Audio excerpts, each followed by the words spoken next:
जय हिंद साथियों। आज जो हम लोग करने वाले हैं फिर से कंप्यूटर का क्लास करने वाले हैं और ये कल से स्टार्ट हो चुका है आपका। अब नवंबर डोज भरेगा, उसके बाद जिसका जनवरी में जिसका एग्जाम होगा जनवरी डोज बनने वाला है। इससे पहले मैंने फाइनल डोज बनाया था जिसका एग्जाम 16 अक्टूबर को हुआ था। तो आप लोगों से मैं ये कहता हूँ कि इस बार जो आपके आर्मी क्लर्क का एग्जाम हुआ है 16 अक्टूबर को, आपके 3 अलग-अलग जगहों पर एग्जाम जो हुआ है वहाँ पर 5 के 5 क्वेश्चन मैच कर चुके हैं हमारे पीडीएफ से। और जो मैं क्लास करा रहा हूँ यूट्यूब से, वो सारे क्लास आप कर लीजिएगा। मैं यूट्यूब पर जो क्लास करा रहा हूँ उसको तो 100% करना ही है। साथ साथ में जो मेरा 800 प्लस वाले जो क्वेश्चन है कंप्यूटर का, जो कि 50 रुपये का मिलता है, वो आप ले लीजिएगा। और आप यहाँ पर जितने सारे क्वेश्चन है दोनों कर लीजिएगा अगर आप, तो वहाँ पर आप 4 से 5 क्वेश्चन एग्जाम में करके आ जाएंगे, ये मेरा मानना है। आप कुछ कोई सा बुक पढ़ते हैं पढ़ लीजिए, लेकिन ये बुक आपको पढ़ना ही पढ़ना है। ये मात्र आपको इसके लिए 50 पे करना है, बहुत ज़्यादा पे नहीं करना है। और जितना सारा मैं क्लास करा रहा हूँ यूट्यूब पर उसको 100% करना है। और आर्मी क्लर्क में आप 4 से 5 क्वेश्चन आप भी करके आएंगे। चलिए मेरे साथ क्वेश्चन को लगाइए। जो क्वेश्चन पता नहीं होगा आप स्क्रीनशॉट लेते रहना। तो यहाँ पर क्वेश्चन आपके सामने में ये है कि निम्नलिखित में से कौन, यहाँ पर जो आप नंबर दिख रहा है यहाँ पर ना कि 192.9.200.155 है से संबंधित है, यानी कि ये जो है कंप्यूटर का ही आपका एक कोई न कोई कोडिंग है। तो ये क्या है? क्या एक आपका हार्डवेयर एड्रेस है, या मॉनिटर एड्रेस है, या आईपी एड्रेस है, या फिर ये सभी हैं? देखिए यहाँ पर जब कभी भी आपको 192 पॉइंट करके कुछ ऐसा ऐसा आ जाए अगर, तो वहां पर उसको क्या मानना है? आपको वहां पर आईपी एड्रेस मानना है। अगर आपने यहाँ पर आईपी एड्रेस करा है तो आपका यहाँ पर आंसर बिल्कुल करेक्ट हो जाता है। ऑप्शन नंबर सी जो है आपका यहाँ पर आंसर बिल्कुल करेक्ट है। तो यहाँ पर आपको क्लास जो है आज फिर से लास्ट देखना है। जितना सारा मैं क्लास करा रहा हूँ, मैं उम्मीद करता हूँ कि जितने सारे बच्चे हैं इंडिया के मेरे सभी क्लास देख रहे हैं आप, जो भी मैं यूट्यूब पर करवा रहा हूँ स्पेशल आर्मी क्लर्क के लिए मैं करा रहा हूँ यहाँ पर। तो यहाँ पर आपके लिए एक मैं ये रिक्वेस्ट कर सकता हूँ कि यहाँ पर क्लास आपको अच्छा लग रहा है तो क्लास को आप लाइक जरूर कर दीजिएगा। और आप चैनल पर पहली बार आए हैं तो चैनल को सब्सक्राइब भी जरूर करिएगा। हम लोगों का ये सपोर्ट है और हम लोगों का मोटिवेशन है, तो दोनों हम लोगों को देना है। जैसे मैं आप लोगों के लिए इतना हेल्प करता हूँ, तो आप लोग भी हम लोगों के लिए कुछ ना कुछ जरूर कीजिए, ठीक है। अब यहाँ पर अगला क्वेश्चन आपके सामने में आ चुका है कि लैन का मतलब क्या है, यानी कि लैन का यहाँ पूछ रहा है फुल फॉर्म क्या है। तो मैं डायरेक्टली इसका आंसर मैं बताना चाहूंगा। ये क्वेश्चन बहुत ही कॉमन है और ये एग्जाम में आ भी गए हैं। देखो एग्जाम में कितने ज्यादा इस बार रैम का पूछा था, क्या रैम क्या है एक इसके बारे में पूछा गया। तो देखिए इतना आसान सा क्वेश्चन है ये, ठीक है। वैसे यहाँ पर पहले क्वेश्चन पे आते हैं। क्वेश्चन ये है कि लैन का मतलब क्या है। तो यहाँ पर लैन का जो मतलब है ऑप्शन नंबर सी में इसका आंसर दिया गया है, लोकल एरिया नेटवर्क जो है आपका यहाँ पर आंसर हो जाता है। ऑप्शन नंबर सी आपका आंसर फिर से यहाँ पर करेक्ट हो जाता है, ठीक है। अब यहाँ पर अगला क्वेश्चन आपके सामने में आ चुका है कि WAN का फुल फॉर्म क्या है यहाँ पर। तो यहाँ पर ऑप्शन पढ़ लीजिए। अभी देखिए हमारा थोड़ा कंप्यूटर स्लो चल रहा है, मैं एक बार इसका मैं थोड़ा सा एक काम कर देता हूँ। तो यहाँ पर इंटरनेट में थोड़ा सा फास्ट चलेगा यहाँ पर। देखिए यहाँ पर अभी मैंने ऑफ कर दिया इसको। देखिए यहाँ पर आप अपना ऑप्शन देख लीजिए। मैंने फिर से अभी क्लास पर मैं आ गया हूँ। तो यहाँ पर जो इसका आंसर है एक बार देख लीजिए, मैंने लैन के लिए बता दिया था। और यहाँ पर आपका वैन का जो फुल फॉर्म है ये है वाइड एरिया नेटवर्क होता है। क्या होता है? वाइड एरिया नेटवर्क होता है। ऑप्शन नंबर आपका जो बी है यहाँ पर इस बार बिल्कुल करेक्ट हो जाता है। वैसे ही आप अगले क्वेश्चन को देखिए और क्लास पर डायरेक्टली फोकस करिए। क्वेश्चन क्या है कि टीसीपी और आईपी। देखिए आपको यहाँ पर टीसीपी का फुल फॉर्म पता होना चाहिए और आईपी का भी फुल फॉर्म पता होना चाहिए। कई बार आपको इसका फुल फॉर्म पूछ लिया गया है। देखिए मैंने अगर मेरा क्लास पहले से देखते होंगे आप, तो आपको ये चीज पता जरूर होगा। तो यहाँ पर आप क्लास को ज्वाइन कर लीजिए, क्लास को देखिए और सभी क्वेश्चन को करिए यहाँ पर, ठीक है। तो यहाँ क्वेश्चन क्या है कि टीसीपी आईपी प्रोटोकॉल का समर्थन करने वाली किसी भी नेटवर्क पर फाइलों के आदान प्रदान के लिए आमतौर पर इस्तेमाल किया जाने वाला प्रोटोकॉल है। यानी कि आप क्वेश्चन ये समझ लीजिए, यानी कि एक्सचेंज फाइल करते हैं, एक्सचेंजिंग फाइल, यानी कि इस कंप्यूटर उस कंप्यूटर में हम लोग जो फाइल ट्रांसफर करते हैं वो किसके हेल्प से करते हैं, कौन से प्रोटोकॉल के हेल्प से करते हैं यहाँ पर। तो यहाँ पर आपका प्रोटोकॉल जो नाम दिया गया यहाँ पर, इनमें से कौन सा आपका आंसर सही है यहाँ पर, ठीक है। तो यहाँ पर जो आपका आंसर सही है ऑप्शन नंबर ए भी सही है, जो कि है फाइल ट्रांसफर प्रोटोकॉल, जिसे कि आपको एफटीपी का ये फुल फॉर्म है। क्या है? File transfer protocol. इसको याद कर लीजिएगा, ठीक है। अब आगे देख लीजिए अगला क्वेश्चन क्या है आपका कि LAN card is also known as, यानी कि लैन कार्ड को अभी आपने क्या देखा था कि लैन का फुल फॉर्म क्या होता है, तो लोकल एरिया नेटवर्क। और WAN का क्या क्या था, तो वाइड एरिया नेटवर्क था। और यहाँ पर क्वेश्चन ये है कि लैन को और किस नाम से जाना जाता है यहाँ पर, ठीक है। तो देख लीजिए यहाँ पर जो आपके सामने में जो ऑप्शन है उनमें से डायरेक्टली मैं आंसर बता रहा हूँ, क्योंकि आपको डायरेक्टली क्वेश्चन करना है। देखिए जितना सारा मैं क्वेश्चन कराता हूँ या तो उसको समझ लीजिए या फिर उसको रट्टा मार के चलिए आप लोग, ठीक है। देखिए पहले मेरा काम मोटिव ये रहता है कि एग्जाम पहले क्रैक करो, चाहे जैसे एग्जाम क्रैक करना है करो। तो जो बेस्ट से बेस्ट मटेरियल होता है ना, वन प्लस डिफेंस एकेडमी आपको प्रोवाइड करता है, ठीक है। तो यहाँ पर जो आपका आंसर है ऑप्शन नंबर सी है, जो कि है एनआईसी है। क्या है? एनआईसी। देखिए एनआईसी का कई बार आपको फुल फॉर्म पूछ लिया जाएगा कि एनआईसी का फुल फॉर्म क्या है। मैं यहाँ पर लिखवा देता हूँ, यहाँ पर नोट कर लीजिएगा। ये है नेटवर्क INTR इंटरफेस और कंट्रोलर। क्या है? कंट्रोलर है, ठीक है। याद कर लीजिए इसको, नेटवर्क इंटरफेस कंट्रोलर, जो आपका एनआईसी का ये फुल फॉर्म है। आपका आंसर भी ऑप्शन नंबर यहाँ पर बी सी जो होता है बिल्कुल करेक्ट हो जाता है, ठीक है। अब आगे बढ़ जाइए, अगला क्वेश्चन आपके सामने फिर से आ चुका है। क्वेश्चन जो है आपके सामने में ये है कि भारत का पहला कंप्यूटर कहाँ स्थापित किया गया था। देखिए भारत का पहला कंप्यूटर कहाँ पर स्थापित किया गया था, तो यहाँ पर आप देख लीजिए, चार ऑप्शन में से पढ़ लीजिए आराम से, और नहीं पता है तो स्क्रीनशॉट आपको जरूर लेना है जब मैं आंसर नोट करवा देता हूं तब। वैसे जो इसका आंसर है ऑप्शन नंबर डी है, जो कि है इंडियन स्टैटिस्टिकल इंस्टीट्यूट कलकत्ता में सबसे पहले कंप्यूटर स्थापित किया गया था इंडिया में। तो ऑप्शन नंबर डी जो है आपका आंसर बिल्कुल करेक्ट हो जाता है। स्क्रीनशॉट लेते रहना और नोट आप लोग जरूर बनाना, और जो हमारा जो पीडीएफ है कंप्यूटर का 50 रुपए का है वो आप जरूर ले लेना। इसके अलावा 45 सेट है अग्निवीर क्लर्क के लिए लेटेस्ट पैटर्न पर, इसमें आपको 45 सेट के लिए आपको 199 पे करना है आपको, और प्लस में ई बुक का जो हमारा ई बुक है उसके लिए मात्र अभी 110 रुपया पे करना है। ई बुक के लिए इंग्लिश का स्पेशल है यहाँ पर, जिसमें कि passage, synonym, antonym, common error, preposition, article सभी इसमें दिया गया है, जो अभी एग्जाम में लास्ट एग्जाम में पूछा जाता है, ठीक है। अब आपके पास पेमेंट करने के लिए ये नंबर है, और व्हाट्सएप करने के लिए भी ये नंबर है, कॉल करने के लिए ये नंबर है। इसके अलावा जो हमारा कोर्स है, मैं कोर्स के बारे में बात करूंगा, चलिए पहले क्लास पर फोकस कर लेते हैं, तो टाइम आपका एंगेज हो जाएगा। अब यहाँ पर क्वेश्चन ये है कि डिफॉल्ट रूप से आपके दस्तावेज मोड में प्रिंट होते हैं, यानी कि जब भी आप लोग प्रिंट करते हो आप डॉक्यूमेंट को, तो किस मोड में डिफॉल्ट रूप से ये प्रिंट होता है, अपने आप जो लेता है ना ऑटोमेटिकली, किस मोड में लेता है? क्या लैंडस्केप मोड में, पोर्ट्रेट मोड में, या पेज सेटअप मोड में, या फिर प्रिंट प्रीव्यू में क्या लेता है?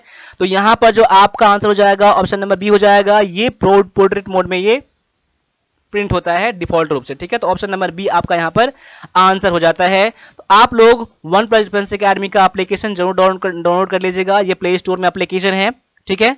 अब यहां पर आगे आ जाइए, अगला जो क्वेश्चन आपके सामने में आ चुका है, ये क्वेश्चन है सिस्टम यूनिट के लिए। तो सिस्टम यूनिट जो होता है कंप्यूटर के लिए क्या काम करता है यहाँ पर, ठीक है। कंप्यूटर के लिए यहाँ पर क्वेश्चन को आराम से देखिए यहाँ पर, तो मैं डायरेक्टली इसका आंसर बताऊंगा, आप एक बार ऑप्शन पढ़ लीजिए। ऑप्शन पढ़ने के लिए मैं थोड़ा सा टाइम दे रहा हूँ आपको, तब तक मैं आपको एक पॉइंट मैं अलग मैं बोल रहा हूँ कि आपके जो हमारे कोर्स है ना इंग्लिश का और मैथ का 100% जरूर ले लीजिएगा, जिसका एग्जाम 13 नवंबर को है और 15 जनवरी को है। आप ये ले लीजिएगा, आप कहीं भी क्लास कर रहे हैं ना तब भी आप क्लास ले लो, आप याद करोगे, जब एग्जाम आएगा ना, एग्जाम क्रैक करके आओगे, दे के आओगे, तब आप मुझे बोलना। तो यहाँ पर पैसे की मत ये करना, ठीक है, बस आप लोग करते रहना, ठीक है। अब यहाँ पर आपका जो आंसर यहाँ पर है, देख लीजिए यहाँ पर ऑप्शन नंबर यहाँ पर बी जो है बिल्कुल करेक्ट है, जो कि है इलेक्ट्रॉनिक, जिसमें कंटेनर, जिसमें इलेक्ट्रॉनिक घटक होते हैं, यानी कि एक क्या है, कंटेनर है। सिस्टम यूनिट क्या होता है? कंटेनर होता है, जिसमें कि सारे इलेक्ट्रॉनिक कंपोनेंट उसमें लगे होते हैं, उसे क्या कहा जाता है? सिस्टम यूनिट कहा जाता है। यानी कि ऑप्शन नंबर बी जो है आपका यहाँ पर आंसर हो जाता है।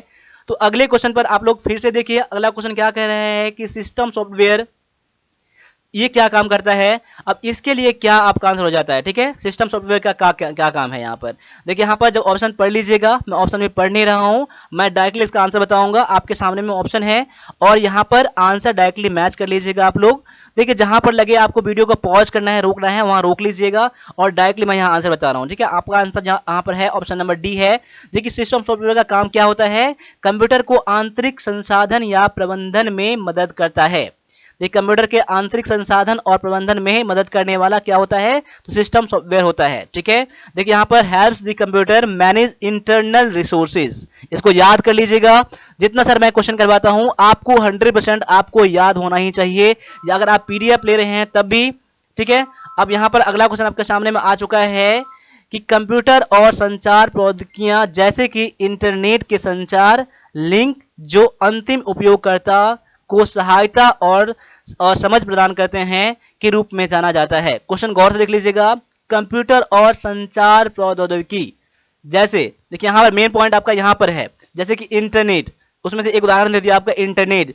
इंटरनेट से संचार लिंक, जैसे हम लोग बातचीत करते हैं, कुछ भी बहुत कुछ करते हैं हम लोग, अंतिम उपयोगकर्ता को सहायता करता है और समझ प्रदान करता है, उसे क्या कहा जाता है। यहाँ पर देखिए ऑप्शन पढ़िएगा तो आपको लगभग लगभग आंसर निकल जाएगा इसका, आपने कभी सुना होगा इसको। तो देखिए इसका जो आंसर है ऑप्शन नंबर बी जो है बिल्कुल करेक्ट है, जैसे कि इंफॉर्मेशन टेक्नोलॉजी कहा जाता है। जैसे आप लोग ने आईटी सुना होगा ना, आईटी सेक्टर सुना होगा, तो आईटी का फुल फॉर्म क्या होता है, इंफॉर्मेशन टेक्नोलॉजी। ये उसी के बारे में यहाँ पर बात किया जा रहा है, ठीक है। अब अगले क्वेश्चन को भी देख लीजिए आप लोग। अगला जो क्वेश्चन आपका है कि एकाधिक प्रोसेसर द्वारा दो या दो से अधिक प्रोग्राम का एक साथ प्रसंस्करण, यानी कि दो या दो से अधिक प्रोग्राम को अगर आप एक साथ चलाते हैं तो उसको क्या कहा जाता है। क्या इसे मल्टी प्रोग्रामिंग कहा जाता है, या मल्टीटास्किंग, टाइम शेयरिंग, या फिर मल्टी प्रोसेसिंग। देखिए मैं अगला जो अब क्लास आपका होगा, मैं कोशिश करूंगा कि मैं सभी का मैं इसमें एक्सप्लेन कर दूं कि मल्टी प्रोग्रामिंग क्या होता है, मल्टीटास्किंग क्या होता है, टाइम शेयरिंग क्या होता है और मल्टी प्रोसेसिंग क्या होता है। फिलहाल में अभी मैं इसका आंसर करा रहा हूं। आपका आंसर जो यहां पर है ऑप्शन नंबर डी है, जो कि है multi processing. Option number D आपका यहां पर करेक्ट आंसर हो जाता है। अगला क्वेश्चन आपके सामने में आ चुका है कि अलग अलग चौड़ाई और लंबाई के लाइनों युक्त कोड जो कि कंप्यूटर पढ़नीय होता है, जो कंप्यूटर द्वारा पढ़ा जा सकता है, के रूप में जाना जाता है। इंग्लिश में इसको देख लीजिए, codes consisting of lines of verifying with, यानी अलग अलग लंबाई चौड़ाई के जो होते हैं, ठीक है। कंप्यूटर क्या होता है, जो कंप्यूटर से रीडेबल होता है, पठनीय होता है, पढ़ने वाला होता है, उसे क्या कहते हैं। क्या उसे ASCII कोड कहते हैं, या फिर एक चुंबकीय टेप मैग्नेटिक टेप होता है, या एक OCR स्कैनर होता है, या फिर एक बार कोड होता है। तो यहाँ पर जो आपका आंसर है ऑप्शन नंबर डी है। आपने कभी ऐसा देखा होगा, आपने ऐसा ऐसा देखा, ऐसा आपने ऐसा देखा होगा, ऐसा आपने देखा होगा कभी ना, ऐसा जो कि आप लोगों ने हमेशा बहुत सारे ने यूज करा होगा। कहीं दुकान पे जाते हैं, शॉप पे जाते हैं ना, बार कोड देखते हैं ना, उसे क्या बार कोड कहा जाता है। ऑप्शन नंबर डी जो है आपका यहाँ पर आंसर हो जाता है, ठीक है। अगले क्वेश्चन को फिर से देख लीजिए आप लोग। अगला जो क्वेश्चन आपका सामने में है कि यहाँ पर एक कुकी क्या काम करता है, कुकी क्या होता है। देखिए आपके सामने में ऑप्शन है, ऑप्शन को पढ़िए और यहाँ पर आंसर, मेरे आंसर को मैच करिएगा। देखिए मैं आपको यहाँ पर ऑप्शन पढ़ने के लिए मैं थोड़ा सा टाइम देता हूँ आपको, तब तक में आप कर लीजिए। देखिए पता होगा आपको तो आपको टाइम नहीं लगेगा, आपको पता नहीं होगा आपको तो फिर आपको टाइम लगेगा। आपको मैं आपको आंसर यहाँ बता दे रहा हूँ, आप स्क्रीनशॉट नोट कर लीजिएगा। अगर पता नहीं होगा तो बाद में इसका नोट जरूर बनाइएगा। और कौन कौन नोट बना रहा है आप मुझे एक बार कमेंट करके बता दीजिएगा। और जो आप लोग मेहनत करेंगे अभी, मैं 100% कह रहा हूँ एग्जाम क्रैक कर देंगे। वैसे टाइम पास करेंगे, क्लास को वैसे देखेंगे, बुक को ऐसे रखेंगे, तो फिर आप समझ लो मैं अभी कुछ नहीं बोलूंगा। अब एग्जाम का टाइम है, लेकिन मेहनत करो, इस बार एग्जाम निकालो। अगले टाइम में क्या होगा नहीं होगा कुछ पता नहीं है, लेकिन इस बार मेहनत करके एग्जाम क्रैक करो आप, ठीक है। अब यहाँ पर इसका आंसर जो है ऑप्शन है मेरे ए है, जो कि है उपयोगकर्ता के वेब गतिविधि के बारे में जानकारी संग्रहित करता है। क्या करता है ये, store information about users web activity, यानी कि जब भी हम लोग इंटरनेट पर काम करते हैं ना, उसको क्या करता है ये इंफॉर्मेशन स्टोर कर लेता है। कौन, कुकी स्टोर कर लेता है। ये आपके एप्लीकेशन में भी देखेंगे ना आप लोग ना, जब आप ऐप इंफॉर्मेशन में जाओगे तो आपको कुकी मिल जाएगा। ये अगर वहां से हटा दोगे तो कुछ भी नहीं बचेगा, जो भी आपने काम किया रहेगा ना एप्लीकेशन में या वेब स्टोर में, कुछ भी नहीं बचेगा। यानी कि क्या करता है, कुकी का काम क्या होता है, जो आप इंटरनेट पर वर्क करते हैं उसका इंफॉर्मेशन ये स्टोर कर लेता है, ठीक है। अब आगे आ जाओ। अगला जो क्वेश्चन आपका सामने में है कि एक व्यक्ति जिसने अपनी विशेषज्ञता का उपयोग अन्य लोगों के कंप्यूटर तक पहुंच प्राप्त करने के लिए, अवैध रूप से जानकारी प्राप्त करने और क्षति करने के लिए किया जाता है, उसे क्या कहा जाता है। देखिए ऐसे लोग जो कि आपको क्या करते हैं, हैक कर लेते हैं। आपके जो कंप्यूटर में या फोन में कुछ डेटा रहता है उसको चोरी छुप के वो ले लेते हैं। उन्हें उन लोगों को क्या कहते हैं, उस तरह के लोगों को क्या कहा जाता है। क्या उसे हैकर कहा जाता है, या एनालिस्ट कहा जाता है, या इंस्टेंट मैनेजर कहा जाता है, या फिर प्रोग्रामर कहा जाता है। क्या कहा जाता है, इसे कहा जाता है हैकर कहा जाता है। तो ऑप्शन नंबर आपका ए जो है बिल्कुल यहाँ पर आंसर करेक्ट हो जाता है। अब देखिए यहाँ पर क्वेश्चन नंबर 15 आपके सामने में आ चुका है। क्वेश्चन क्या कह रहा है कि कंप्यूटर डेटा को स्टोर करने और गणना करने के लिए नंबर सिस्टम का उपयोग करता है। वो कौन सा नंबर सिस्टम होता है वहां पर, क्या ये बाइनरी, या फिर ऑक्टोकल, या डेसिमल, या फिर हेक्साडेसिमल। अगर आपने इससे पहले सारा क्लास देखा होगा तो इसको आप देख रही आंसर कर दिए होंगे। तो यहाँ पर जो आपका आंसर है ऑप्शन नंबर ए है, जिसे कि बाइनरी नंबर कहा जाता है, बाइनरी नंबर कहा जाता है, बाइनरी नंबर सिस्टम कहा जाता है। ऑप्शन नंबर ए जो है आपका यहाँ पर आंसर बिल्कुल करेक्ट हो जाता है।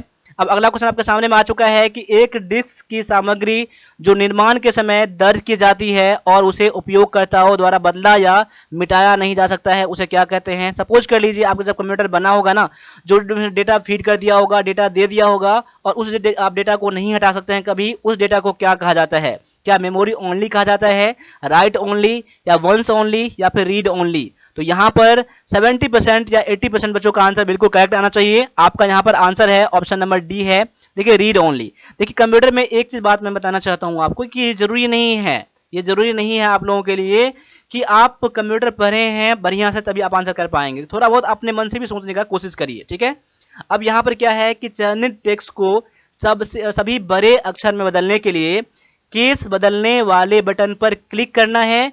फिर उसके बाद क्या करेंगे, उसके बाद कौन सा बटन दबाएंगे, तो सभी जो आपका नंबर है वो कैपिटल लेटर में हो जाएगा, बड़े अक्षर में हो जाएगा।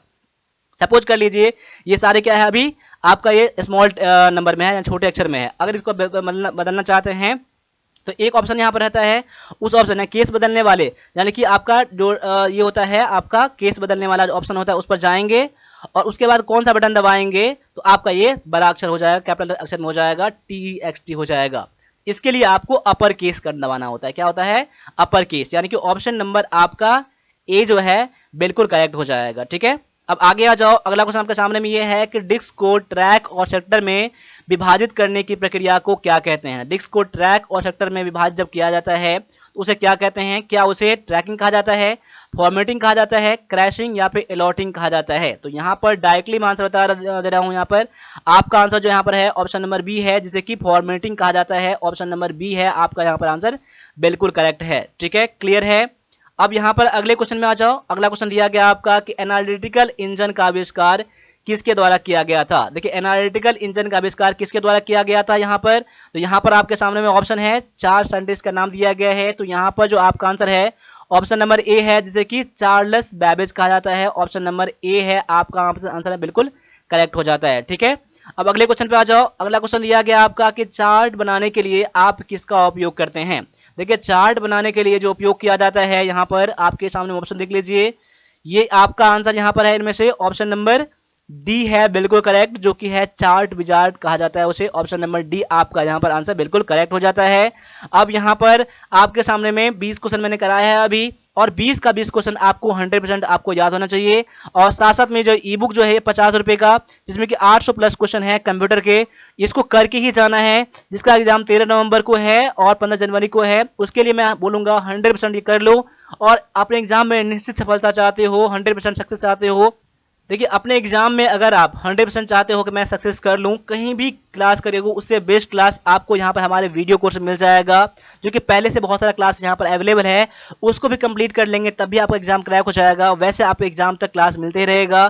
तो 13 नवंबर वाले बच्चों के लिए कुछ आपको इसमें छूट मिल जाएगा। जिसका एग्जाम 15 जनवरी को है, उसको मैं बोलूंगा 100% क्लास को ज्वाइन कर लो और इस बार अग्निवीर क्लर्क बन जाओ, आर्मी इस बार बन जाओ आप लोग, और देश की सेवा करो। और इसके अलावा आप ई बुक लेना चाहते हैं अगर आप लोग 45 रेट का, तो इसके लिए आपको इतना पे करना पड़ेगा, जो कि लेटेस्ट पैटर्न पर है।